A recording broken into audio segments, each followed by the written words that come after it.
In this video, I will show you how to create a stack in Evernote. A stack is a way to organize multiple notebooks into a single group, making it easier to manage your notes.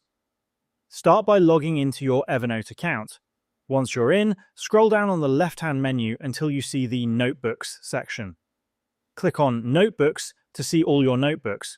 To create a stack, click on the three dots next to any notebook. From the drop-down menu, hover your mouse over Add to Stack. If you've already created stacks, they'll appear here. If not, click on New Stack. Enter a name for your stack and click Create. The notebook will now be part of the stack.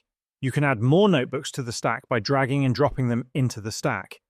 If you want to remove a notebook from the stack, drag it out, or click on the three dots next to the notebook and select Remove from Stack.